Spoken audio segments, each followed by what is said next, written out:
Hi guys, so welcome to my YouTube channel.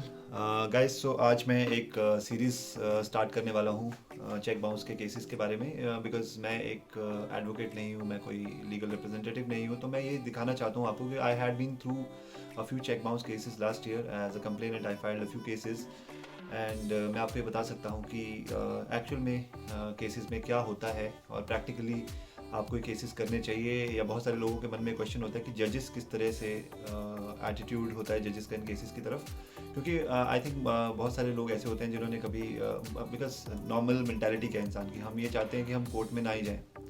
Court में जाएंगे तो हैरेसमेंट होगी, ये होगा वो होगा। तो मेरे पास एक कुछ टिप्स हैं और कुछ चीज़ें हैं, सजेशंस हैं जो मैं आपके सामने रखूँगा, जिससे आपको एक क्लियर पिक्चर मिल जाएगा कि आपको चेक बाउंस का केस करना चाहिए या नहीं करना चाहिए, कितना टाइम लगता है उस केस में, और जो लॉ बना हुआ है कि 6 मंथ्स के अंदर अंदर ये केसेस ख़त्म होने चाहिए, ये वो।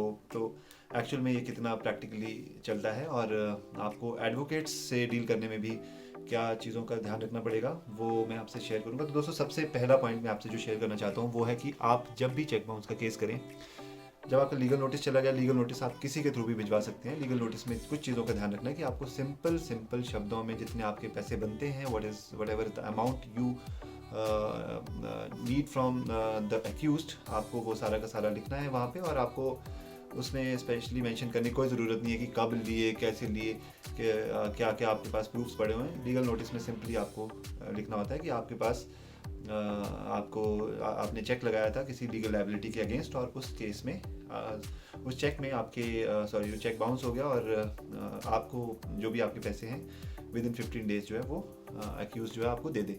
तो दोस्तों, क्या होता है कि नॉर्मली मतलब most of the scenarios 80% cases में एक्यूज जो है वो पैसे नहीं देते हैं। एक मतलब अगर एक्यूज कोई हैबिचुअल ऑफेंडर्स होते हैं और आपके अमाउंट कुछ ज़्यादा बड़े हों, जैसे 2 लाख 3 लाख 4 लाख का अमाउंट हो, तो नॉर्मली लोग पैसे नहीं देते, क्योंकि उनका एटीट्यूड इस तरह से रहता है कि अगर हम पैसे दे देंगे तो मतलब अगर नहीं भी देंगे तो क्या हो जाएगा। और लॉ में भी बहुत सारे लूप होल्स हैं ऐसे जिसका लोग फ़ायदा उठाते हैं। लेकिन मैं आपको बताना चाहता हूँ कि प्रैक्टिकली केसेस में क्या होता है। तो सबसे पहली चीज़ है दोस्तों, जो आपका जो लॉयर होना चाहिए, जो आपका एडवोकेट होना चाहिए, उसके जो नॉलेज का लेवल है, उसके जो कम्युनिकेशन स्किल्स हैं वो बहुत इंपॉर्टेंट है। क्योंकि बेसिकली कोर्ट में क्या होता है, जब भी कोई लॉयर आपको रिप्रेजेंट करेगा जज के सामने, तो जजेस के पास हज़ारों केसेस आ रहे हैं डेली के, मतलब बहुत तरह के केसेस हैं। तो उनको इतना टाइम नहीं होता है कि हर एक केस में जा जाके, क्योंकि वो आपके घर से नहीं और ना ही वो किसी केस को पर्सनल समझ के लड़ते हैं। सिंपल सी बात है कि उनकी नज़रों में एक्यूज्ड भी तब तक इनोसेंट है जब तक वो गिल्टी प्रूव नहीं हो जाता है। हम सब ने सुना है, बहुत सारी वेब सीरीज भी देखी है, तो उस सब में इस चीज़ का जिक्र होता है कि एक्यूज तब तक एक्यूज नहीं है, he is not an offender और वट एवर, जब तक उसको हम प्रूव नहीं कर लेते हैं। तो जजेस का जो एटीट्यूड होता है, जब आप जजेस के सामने क्लियरली कोई चीज़ रखते हैं तो जजेस को चीज़ इजीली समझ में आनी चाहिए। जो आप केस ड्राफ्ट करते हैं वो एक काफ़ी अच्छे इंटेलिजेंट तरीके से ड्राफ्ट किया होना चाहिए, जिसमें सीधे सीधे स्टोरी लिखी होनी चाहिए, जिसको आप बड़े इजीली एक्सप्लेन भी कर सको। ऐसे नहीं होना चाहिए कि आपने बहुत सारी चीज़ें मेंशन की है लेकिन जज को समझ ही नहीं आ रहा है कि आप कहना क्या चाह रहे हो।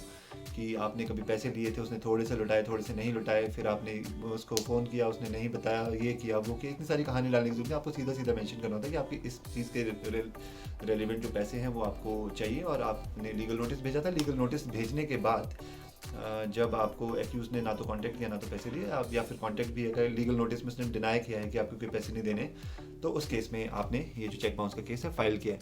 तो जो आपका लॉयर है उसका कॉम्पिटेंट होना बहुत ज़रूरी है, क्योंकि बहुत सारे केसेस हमें पता है कि लॉयर्स की अगर कॉम्पिटेंट नहीं होंगे तो आप उस केस को नहीं जीत पाएंगे। अगर आप कितना भी स्ट्रॉन्ग केस होगा, लेकिन आपकी जो रिप्रेजेंटेशन है, जो आपकी प्रेजेंटेशन है इन फ्रंट ऑफ द जजेस, अगर वो सही नहीं होगी तो आप उस केस को, मोस्ट लाइकली वो केस बहुत डिले हो जाएगा और आपका इंटरेस्ट भी उस केस से चला जाएगा।